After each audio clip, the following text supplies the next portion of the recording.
Hello there.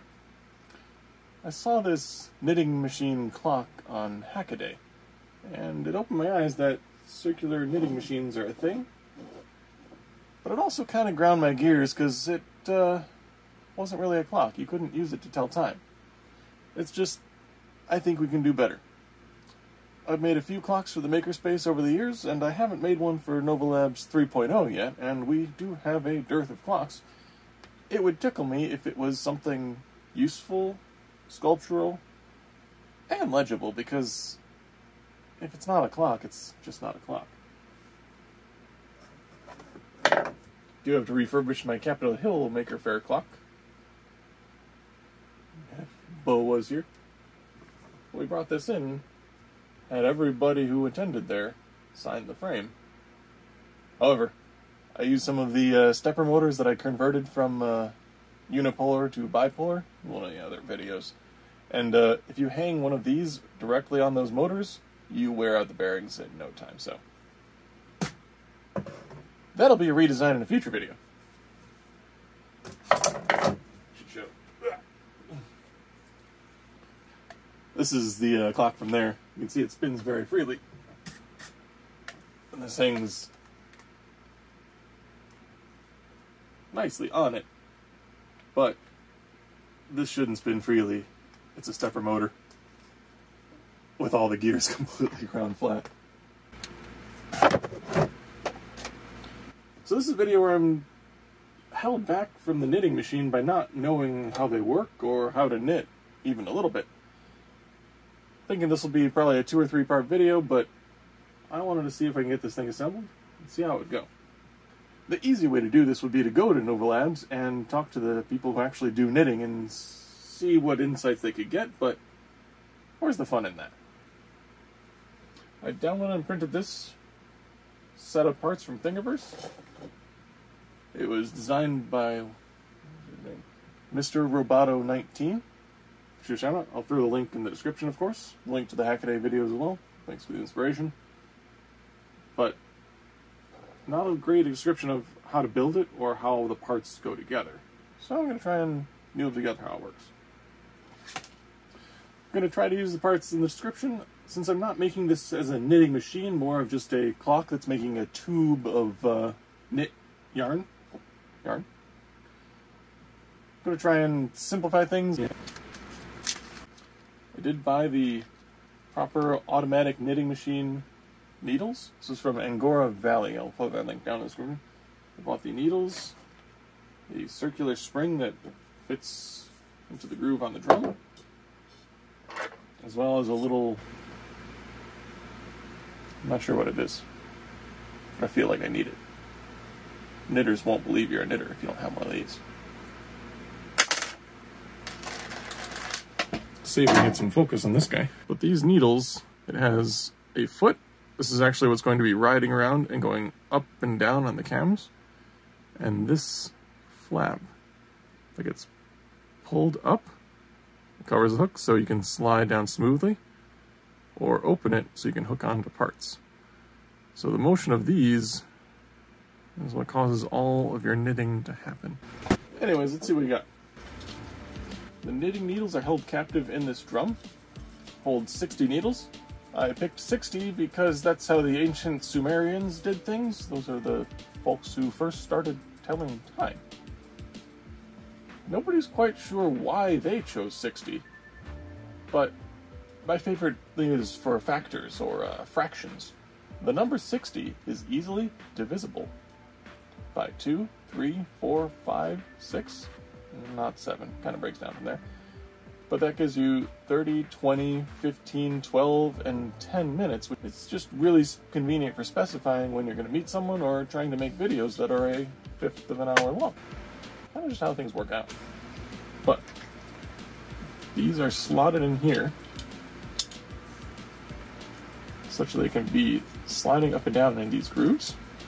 Before I start sliding them in though, the spring goes around that section.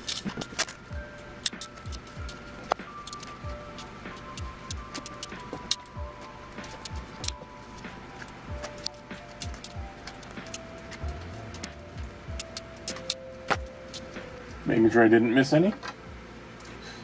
So these legs ride around in the cam tray. I don't really trust you. I feel like I probably shouldn't have loaded all the needles first, but whatever. We have two up throw cams. So this machine can actually go in two different directions. I did redesign these a little bit to make them fit a little bit better. But so the needles ride around in this groove and are thrown up by the up throw cams, depending on which direction you're going, and then pushed back down by the V cam. So we're going to go up, down, and then if we're coming back here, lift underneath that. Take a good look at this. This is adjustable.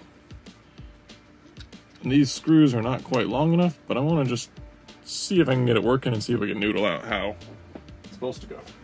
I think I can just stick this in. Can't go past the cam.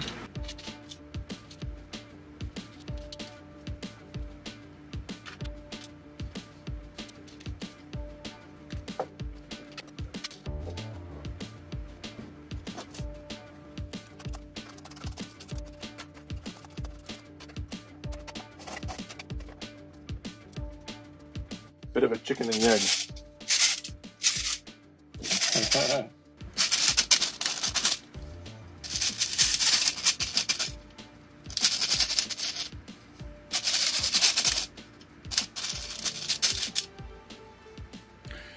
But so you can see what's happening is the up throw cam is lifting the needles here. They're going down underneath the V cam and then sliding underneath the other up throw cam. So you can run this in two directions. I believe that's so you can make things like the heel of the sock and make the sock pointy at the end. But we're just going for scarves, so we don't need to worry about that. This is a little spacer disc. Then a gear goes upside down to run that. Yes. And then these parts are attached here, there, and there, which is where you actually feed the yarn in. And the yarn should normally be fed from a spool up top. I'd like the up throw cams to have a little weight here, but the screws I have in the shop are too short, and the tolerances in there are very tight. There's really no room for any compromise, so I put them in the mail. We'll fix it. Just not today. Oh.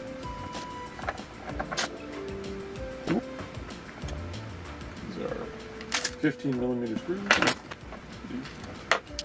All the screws in this are M3, and in order to make this a clock, videos 2 and 3, what we're going to do is put power to this.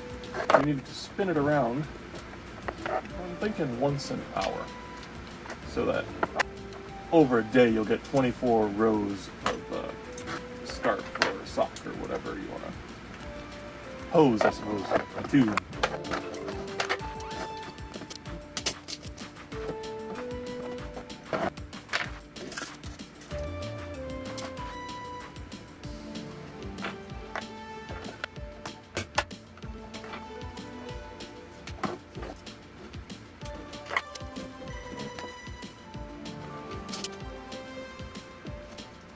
Yarn might be too thick, or I might need Let's fill the rest of this. I'll try feeding yarn to it again. Anyways, this here.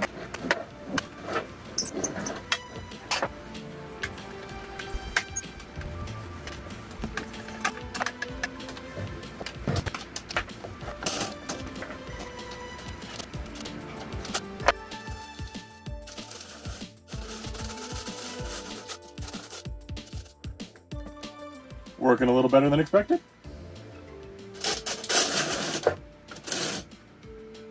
Can't tell if there's a difference in these yarns. This looks a little thinner, so I might try him instead.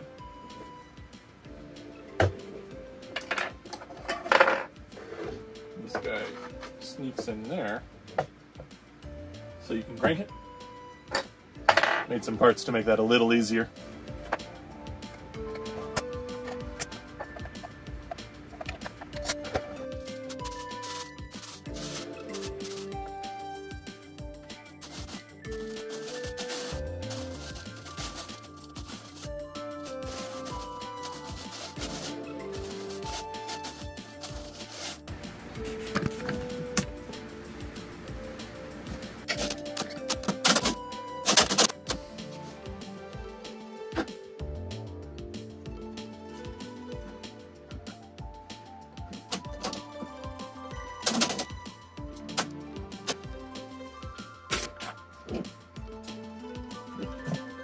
more. Yeah.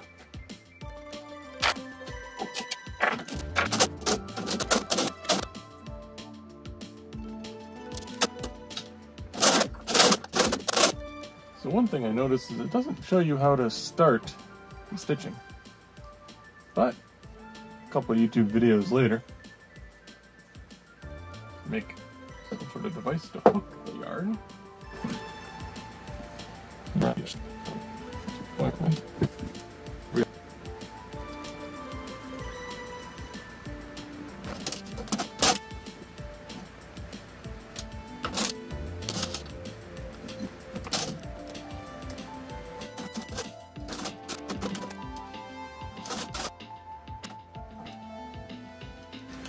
It looks like that at least started it, but... Well, we definitely need some thinner yarn. I tried a number of things to get this going and found that there's not a lot of information on these on the internet. Other models, sure, but just not this type. It's sort of antiquated.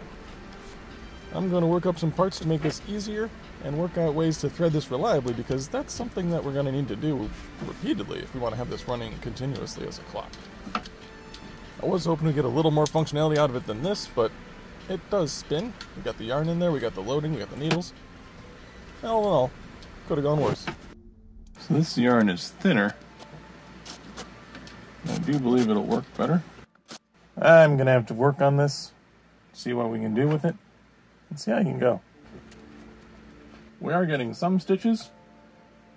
Saw one YouTube video where they had a basket to start and tangle up everyone. I just did a quick thing with a single hook, and I think that's helping, but not quite. Trick is thinner yarn. Gotta get some sleep and come back to this. Anyways, thanks for watching. Happy printing. Part 2 as soon as we can get her going.